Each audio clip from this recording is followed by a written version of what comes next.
Les invito a que juntos abran sus Biblias en el Evangelio según San Lucas, el capítulo 9 y el versículo 18. San Lucas, el Evangelio según San Lucas, el capítulo 9 y el versículo 18.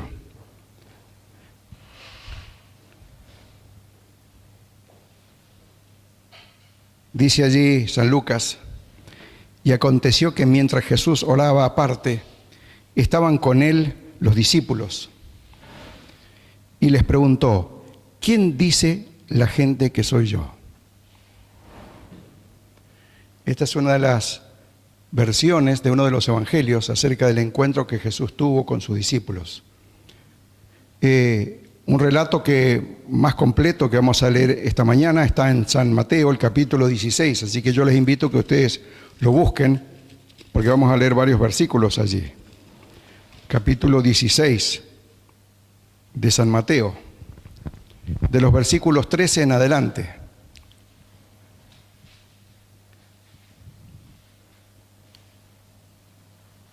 Dice allí en mi Biblia, en esta versión del 13: viniendo Jesús a la región de Cesarea de Filipo, preguntó a sus discípulos diciendo: ¿quién dicen los hombres que es el Hijo del Hombre? Ustedes notarán una pequeña diferencia entre San Lucas y San Mateo, ¿no? San Mateo especifica el lugar. San Lucas no dice el lugar donde Jesús hizo esa pregunta, pero sí dice algo muy importante. San Lucas dice que estaba orando. Es interesante porque San Lucas hace hincapié en la actitud de oración de Jesús. Y San Mateo recuerda el lugar donde era. Cesarea de Filipo era un lugar que estaba al norte de Galilea. En realidad no pertenecía a la tierra de Israel. Sería más o menos cercano a lo que hoy es Siria. Era un lugar aparte. Esto sucedió aproximadamente un año antes de que Jesús fuera crucificado. Si ustedes tuvieran que hacer un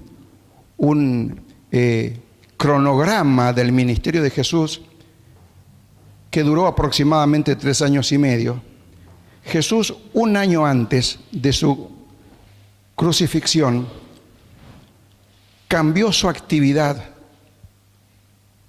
evangelística, cambió su actividad de predicación y prácticamente la dedicó a estar con sus discípulos. Es interesante hacer este cronograma alguna vez. Si ustedes revisan los evangelios, pueden llegar a hacer un cronograma de más o menos cómo fue la actividad de Jesús. Fue abarcando distintas zonas de la tierra de Israel: Judea, Galilea, Perea, que fue una de las últimas zonas donde Jesús visitó. Perea, para que ustedes tengan una idea, quedaba al oriente del río Jordán. Allí estaba Jesús cuando, por ejemplo, le dijeron que Lázaro había muerto. Casi un año antes, él se dirigió como una especie de retiro espiritual con sus discípulos a un lugar fuera de la tierra de Israel, porque era la mejor forma de que no fuera seguido por aquellos que lo estaban espiando y que estaban en contra de él, inclusive estaban planeando matarlo. Allí tuvo una especie de descanso con sus discípulos y tuvieron días de oración. San Lucas dice que él estaba orando y les hace una pregunta: ¿quién dicen los hombres que es el Hijo del Hombre?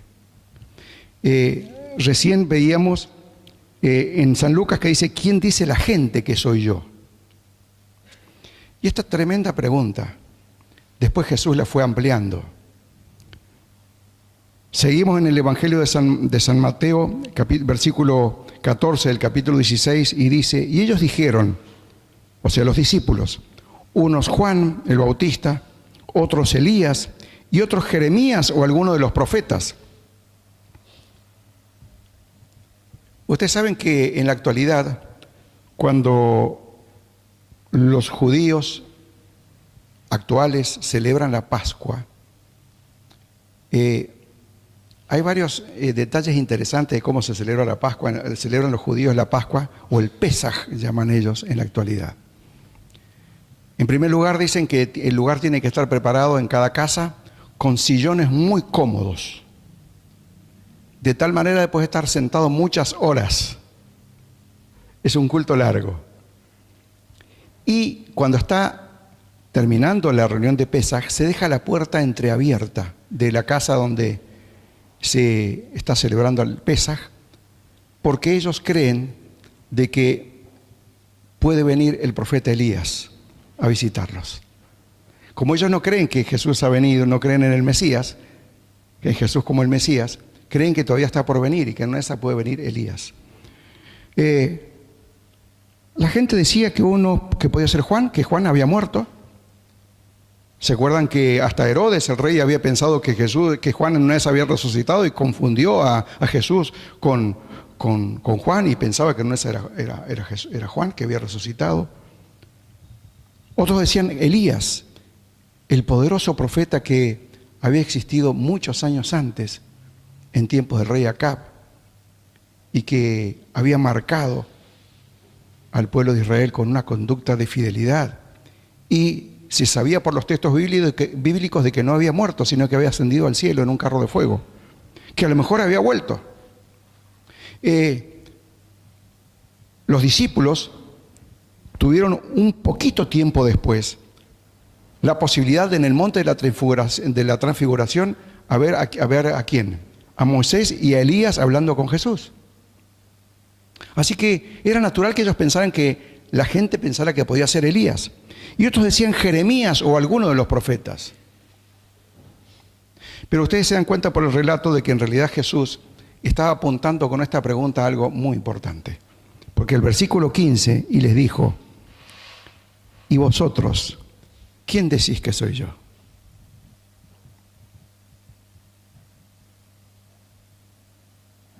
Y antes de continuar, yo les hago una pregunta a ustedes ahora. ¿Y ustedes, para ustedes, quién es Jesús? Porque el solo hecho de repasar lo que contestaron los discípulos o ver el relato no nos serviría de mucho si nosotros no nos preguntáramos esta mañana a nosotros mismos quién es Jesús para mí. Si yo les preguntara a ustedes quién es Jesús para ustedes, ¿qué responderían? Un Salvador, dice la hermana. ¿Algún otro?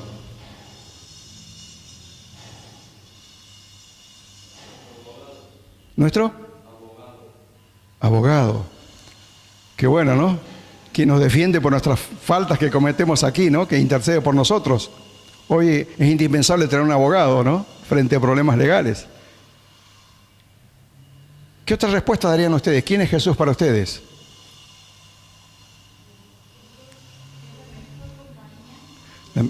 La mejor compañía del día.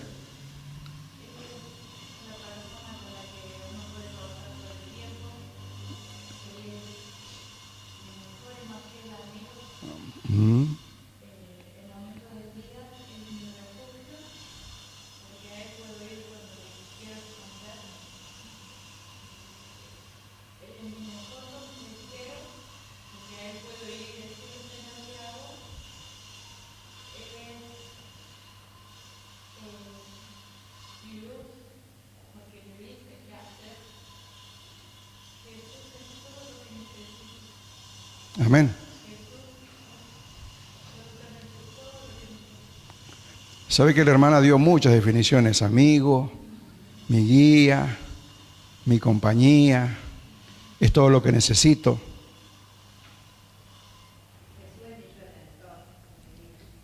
Mi redentor.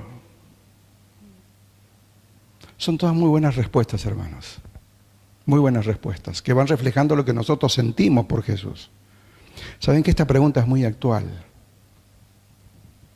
Se podría decir, ¿quién es Jesús para ti? Y cuando ustedes la lean, háganse esa pregunta.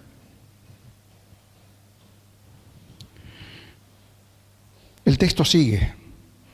Y conocemos la respuesta de los textos que siguen.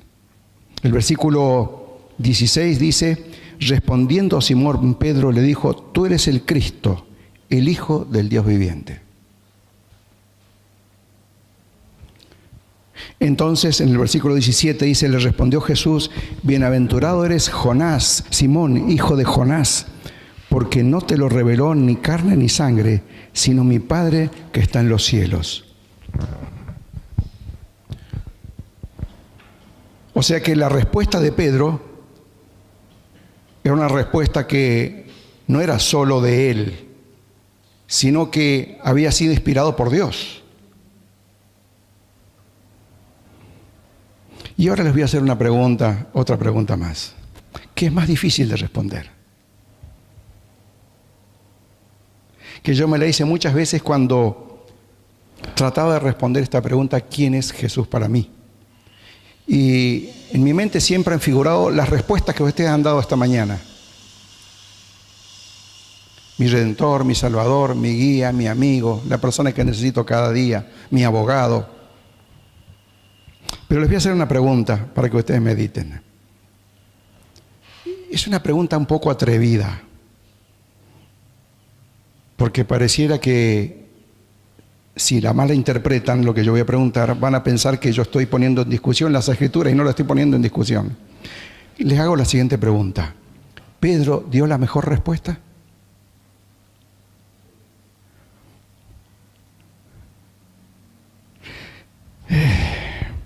¿Será que Pedro respondió de la mejor manera? Le inspiró Dios, el Padre.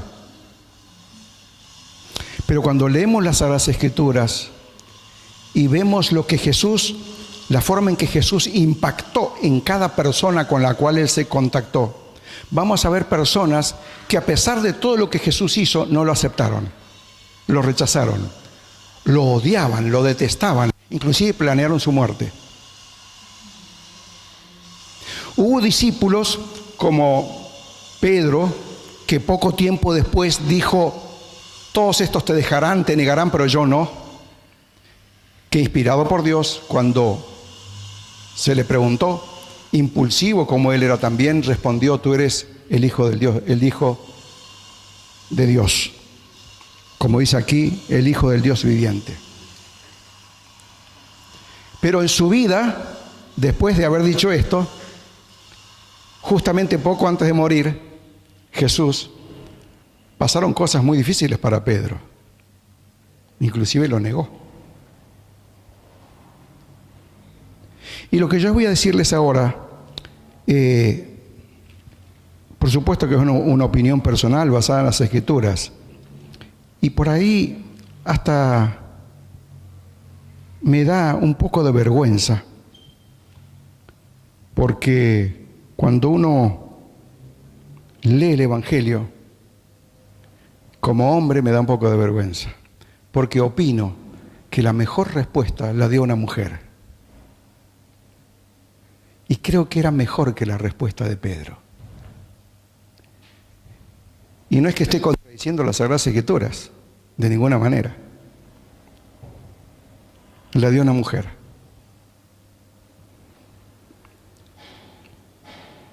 Se van a dar ustedes cuenta por qué en principio es mejor la respuesta de esta mujer.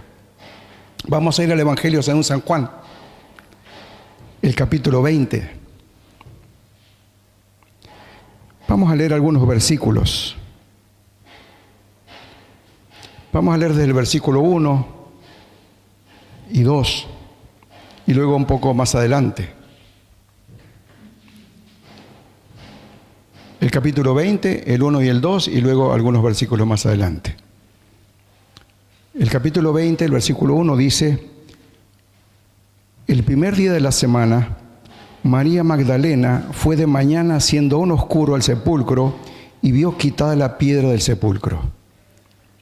Entonces corrió y fue a Simón Pedro y a otro discípulo, a aquel que amaba a Jesús, y les dijo, se han llevado del sepulcro al Señor y no sabemos dónde le han puesto. Es otro momento de la vida de Jesús, dramático. Jesús había muerto. Ya hacía viernes y sábado que había estado en la tumba. Este hecho conmovió a todos sus seguidores. Conmovió a aquellos que lo perseguían, pero sobre todo a aquellos a quienes lo amaban, para quienes Jesús era su mejor amigo, que estaba con ellos. Ahora no estaba. Habían dejado todo por Jesús. Muchos de ellos habían dejado su trabajo, su familia, y ahora Jesús no estaba. En Oriente, y todavía en la actualidad en algunos lugares, las mujeres ocupan un lugar secundario. Y sin embargo, el hecho de que ocuparan un lugar secundario no impidió que María Magdalena y otras mujeres fueran temprano, a la mañana, a hacer algo que ni siquiera los discípulos se animaban a hacer. Y yo admiro a las mujeres por esto, porque hacen cosas por ahí que nosotros los hombres no nos animamos a hacer. Somos más racionales, parecen más lógicos. Y el hecho de ir a la tumba a tratar de ungir el cuerpo de Jesús, ellas iban pensando, ¿y quién nos va a remover la piedra? ¿Y cómo vamos a obtener el permiso para abrir? Yo me imagino, los hombres dirían, no, si está una guardia ahí, imposible. Además, nuestra seguridad. Ellas no pensaron en eso. Eran como ilógicas. Pero lo hicieron. Y el relato del capítulo 20 sigue contando lo que pasó cuando ellos fueron y cómo los discípulos se enteraron y lo demás. Pero el versículo 11 dice, pero María estaba afuera llorando junto al sepulcro, y mientras lloraba se inclinó para mirar dentro del sepulcro, y vio a 2 ángeles con vestiduras blancas que estaban sentados, el uno a la cabecera y el otro a los pies, donde el cuerpo de Jesús había sido puesto. Y le dijeron los ángeles, mujer, ¿por qué lloras? Y María les dijo, porque se han llevado a mi Señor y no sé dónde le han puesto. Yo no sé si ustedes van a coincidir conmigo, pero yo creo que María, aquella mañana, dio la mejor respuesta, mejor inclusive que la de Pedro, acerca de quién ella pensaba que era Jesús. Para ella Jesús era ¿quién? Su Señor. Y saben que el secreto de la victoria y de la vida de María Magdalena estaba cuando ella reconoció que Jesús era su Señor.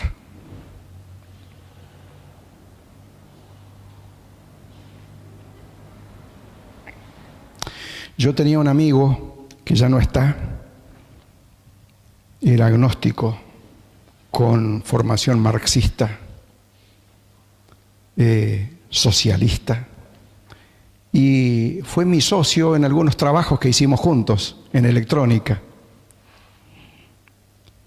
Y algunas veces se molestaba conmigo porque él decía, ¿por qué cada vez que hablamos de algún tema, porque siempre trabajamos todos sobre temas de tecnología, y hacíamos diseños para fábricas, para empresas, diseños de equipos electrónicos? Pero un día se enojó y me dijo, ¿por qué es que cada vez que estamos hablando de cualquier tema, vos siempre terminás hablando de religión? Yo le dije, perdóname, le dijo, no es mi intención. Pero terminábamos hablando de religión. Y él dice, yo reconozco que Jesús, el del cual vos hablás, fue el maestro más grande que hubo. Fue el primer comunista, me decía él. El hombre más fantástico que hubo.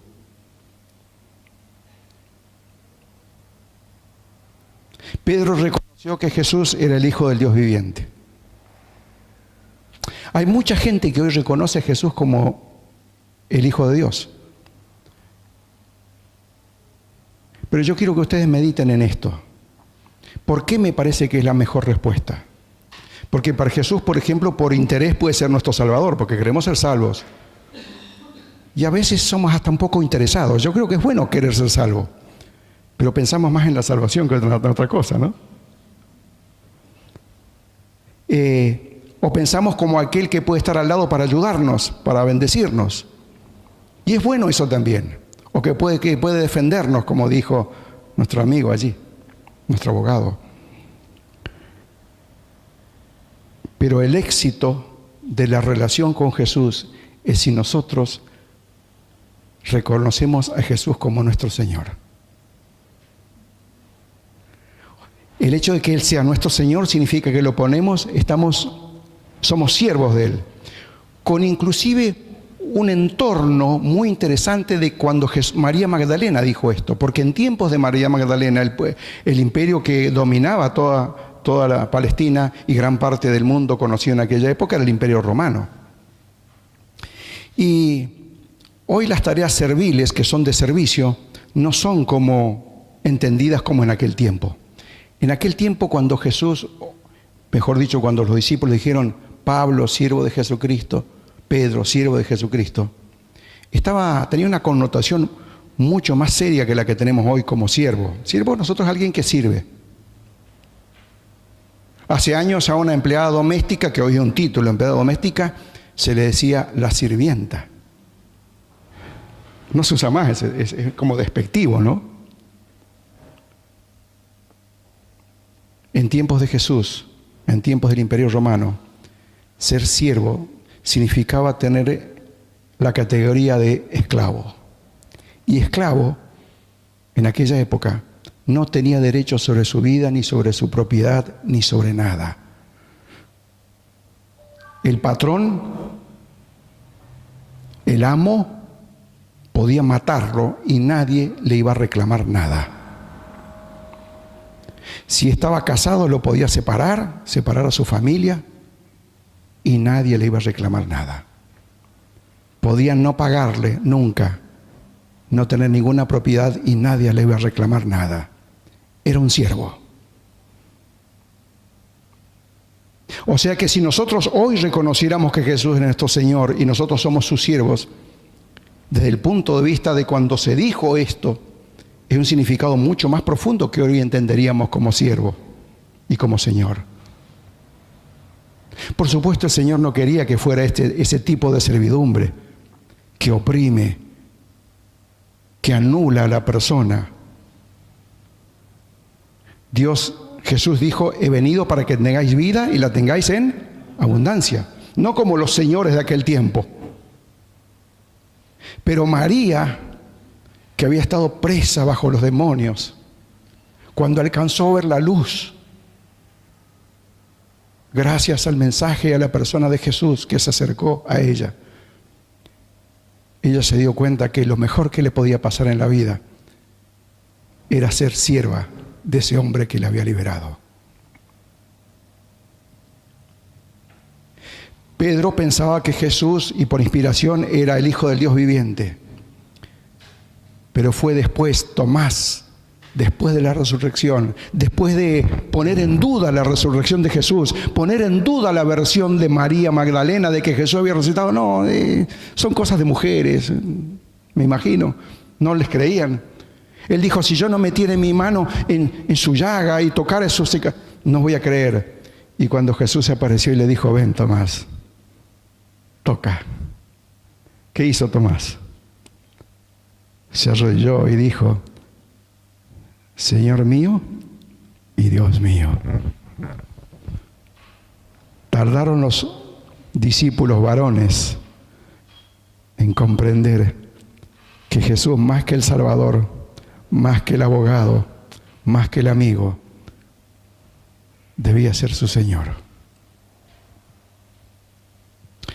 Y yo les pregunto esta mañana a ustedes, ¿quién es Jesús para ustedes? Quizás el objetivo de la predicación esta mañana, de este estudio de la Palabra de Dios, haya sido que ustedes tengan una visión diferente de nuestra relación con Jesús. Porque estamos viviendo en un tiempo en el cual nuestra conducta se va a regir en base a lo que creemos o pensamos acerca de Jesús.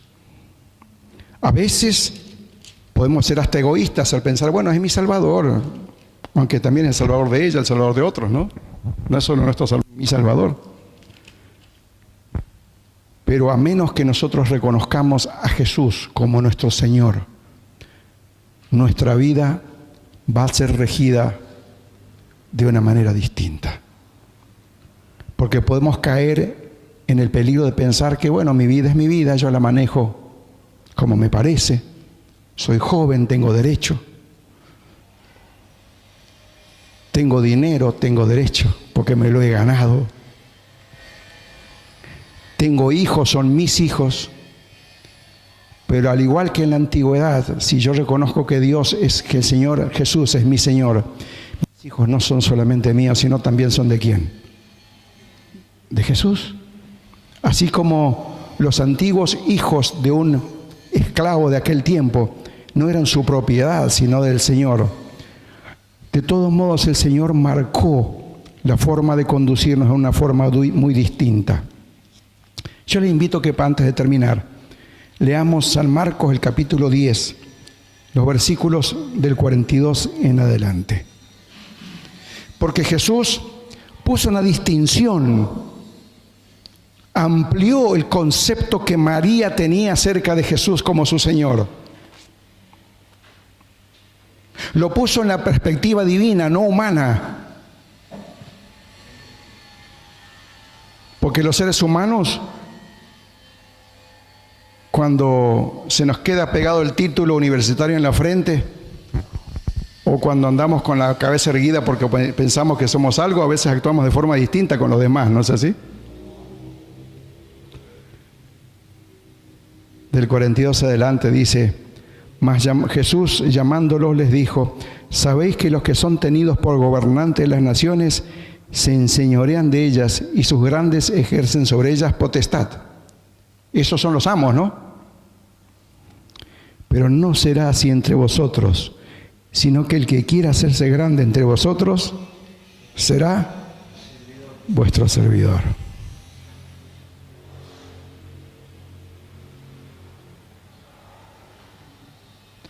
O sea, tener a Jesús como el Señor de nuestra vida y al resto de hermanos que tienen a Jesús como el Señor de sus vidas, tenerlos también como ¿qué?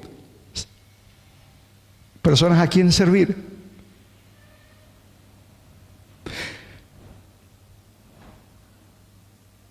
Nuestra actitud, nuestra vida cambia la perspectiva. Ya no estamos orgullosos porque o somos el director del grupo, que no sé quién es aquel director del grupo, pero no importa. O porque somos el tesorero, o porque somos el diácono, o porque tenemos algún cargo. Sino que somos ¿qué? Servidores. Y no solo del Señor, sino de los demás. Porque dice, entre vosotros. Porque cualquiera podría decir, yo soy siervo del Señor, pero ella es sierva y por lo tanto me tiene que obedecer. O me tiene que hacer caso, o me tiene que escuchar. Dice, pero entre vosotros no será así, sino que el que quiera hacerse grande entre vosotros será vuestro servidor. Porque la primera ley del cielo es la ley del amor y luego la ley del servicio.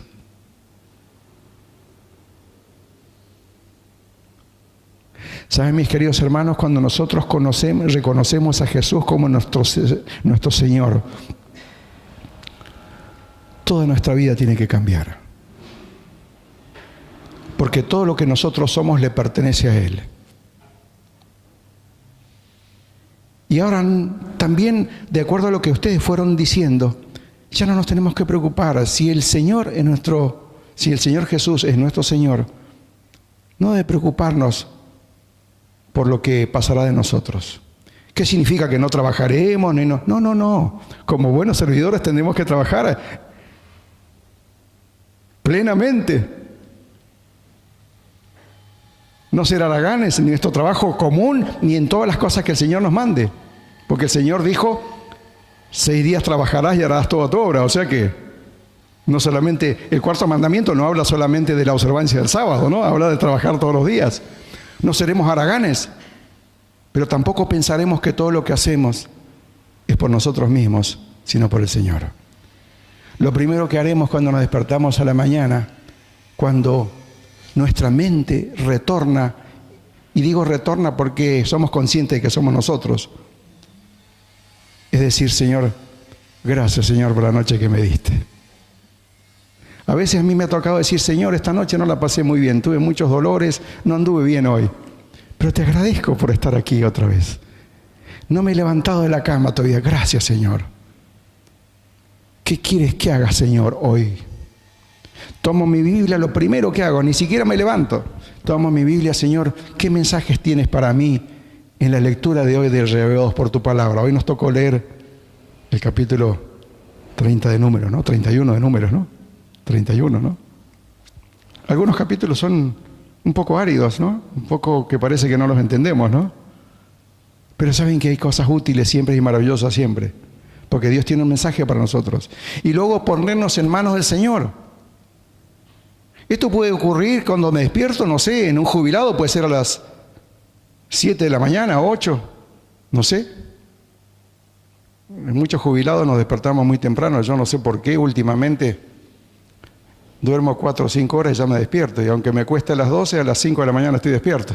Eso no me pasaba cuando era joven, más joven. Pero no sé, a la hora que sea. Un panadero a lo mejor a las 3 de la mañana. Lo primero, consagrarse ¿a quién? Al Señor. Señor, tú eres mi Señor. Ayúdame a comportarme hoy de acuerdo a tu voluntad. Entregar nuestra vida al Señor.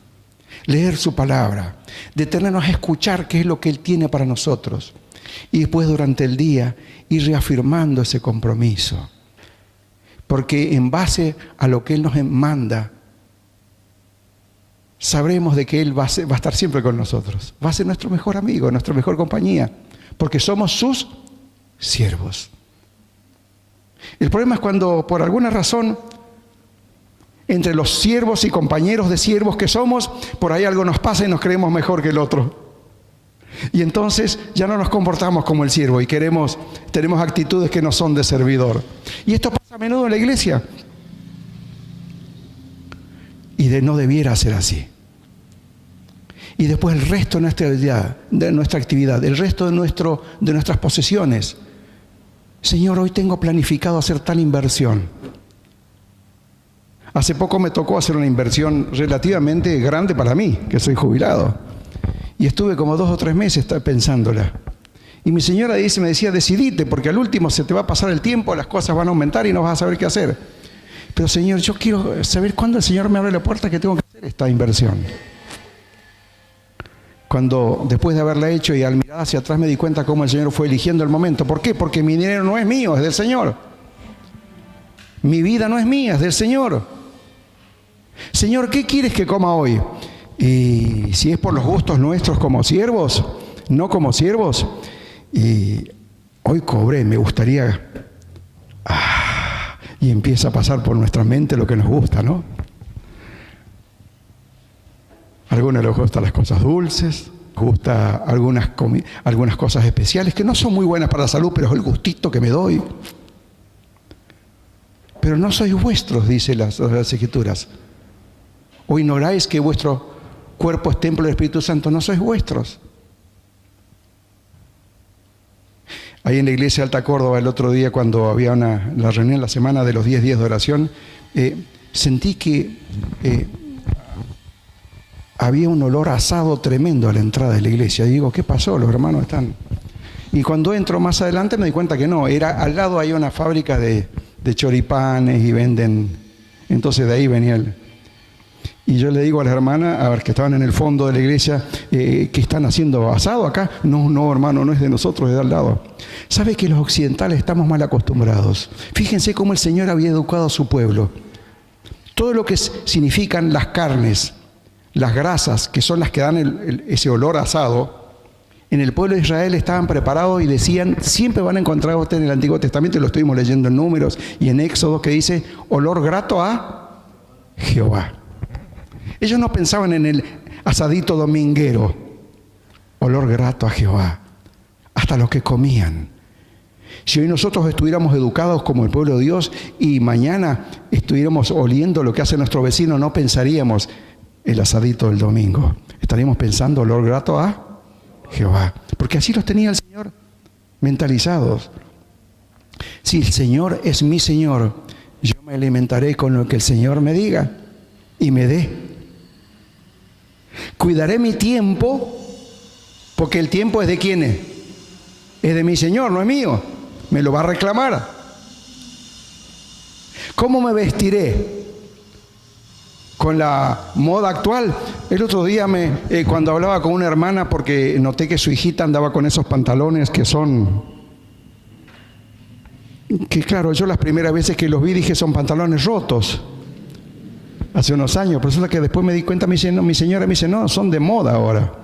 ¿Cómo de moda? Sí, andá a los negocios y mirá, son de moda. El pantalón roto. Le digo, bueno, pero si está roto debe ser mucho más barato. No, dice, son mucho más caros. Yo no podía creer. O sea que hay que pagar más caro por un pantalón roto que por un pantalón sano. Ah, pero no es de moda. Si yo realmente creo que el Señor Jesús es mi Señor, me vestiré como Él, mi Señor, quiere. Y vendré a su casa como el Señor quiere. Y acá no voy a... por ejemplo, cuando vengo a la casa del Señor, yo estoy acostumbrado a una vieja época en la cual todos teníamos que venir de saco y corbata. Y disculpen si yo vine de saco y corbata esta mañana, alguno se siente mal por eso. La corbata no hace la salvación. A veces lo hago para evitar prejuicio, porque en una de las iglesias de Córdoba, cuando asistí en la sala pastoral, vi que había un montón de corbatas. Le digo, esta corbata, y si por si alguno viene a la plataforma y no usa corbata, le damos una corbata para que se ponga. Bueno, hermanos, la corbata no hace la salvación. Ni las zapatillas, los zapatos o los vaqueros hacen a la salvación. Lo que sí aprendí, que si yo voy delante de mi Señor, voy a ir con lo mejor que yo pueda presentarme ante mi Señor. Y si lo mejor que yo voy a presentar a mi Señor son hojotas y un pantalón corto, porque es lo único que tengo, eso será lo mejor, porque es lo mejor que tengo. Pero si yo tengo mejor ropa para vestirme, usaré la mejor. Para el Señor, lo mejor. Mi vida estará marcada de otra manera. Como decía el apóstol Pablo, y no vivo ya yo, sino que vive Cristo en mí. Mis queridos hermanos, esta mañana al reflexionar sobre quién es Jesús para ti, quería que ustedes, dejarle en la mente a ustedes, que cada día que va pasando, se haga algo permanentemente consciente de que lo mejor que puede pasarnos es si Jesús es nuestro Señor. Si Jesús es nuestro Señor, Él nos va a venir a buscar también como sus hijos para dar la recompensa que Él ha prometido a todos aquellos que lo aman. Nuestros hermanos serán nuestros consiervos y los serviremos. No habrá peleas entre nosotros. No las hay, yo creo que acá no las hay, ¿no es cierto? Quizás alguna vez algún chiporroteo, ¿no? Mis queridos hermanos, que Dios les bendiga. Pero no puedo terminar sin hacerles un llamado. ¿Cuántos desean esta mañana, a partir de hoy, de que Jesús sea el Señor en sus vidas? Los que quieran y lo piensen así, yo les invito a que nos arrodillemos y le imploremos al Señor que nos dé la humildad y la aceptación para tenerlo a Él como nuestro Señor. ¿Nos arrodillamos juntos?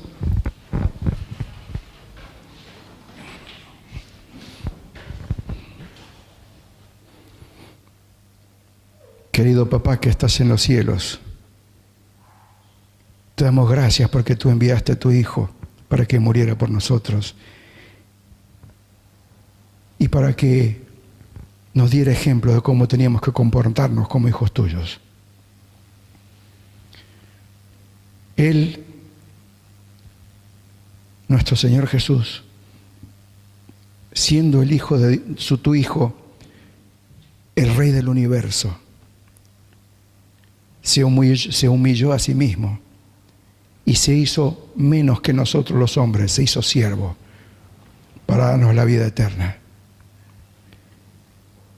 Y reconocemos que nuestro mayor problema muchas veces es nuestro orgullo,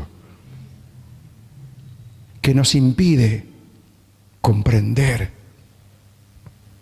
la actitud que tuvo nuestro Señor hacia nosotros y al venir a este mundo. ¿Cuánto necesitamos de tu poder, del poder de tu Espíritu, para poder, no solo para aprender que Jesús es nuestro Señor, sino comportarnos como siervos de nuestro Señor? Bendice a mis queridos hermanos aquí esta mañana. Niños, jóvenes y adultos, bendícelos. Bendícenos a cada uno de nosotros. Haznos humildes siervos tuyos. Haznos fieles servidores. Haznos que no seamos respondones, que no seamos orgullosos, sino que pensemos que como te servimos a ti, cada cosa que digamos, comamos, hagamos o administremos, sea para tu honra y gloria. Señor, toma nuestras vidas porque nosotros no somos capaces de dártela. Nuestro corazón es malo y orgulloso. Nuestro yo se interpone siempre entre ti y nosotros. Tómanos, Señor, y haz que cada día de nuestra vida tu Hijo Jesús sea nuestro Señor en nuestra vida. Haznos útiles en tu causa para que cuando tú vengas podamos con alegría abrazarte y agradecerte por lo que hiciste por nosotros en forma personal y por la eternidad servirte, Señor. Gracias, Señor, por todo. Ponemos nuestras vidas en tus brazos. Te lo pedimos humildemente, con el perdón de nuestros pecados, en el nombre de Jesús. Amén.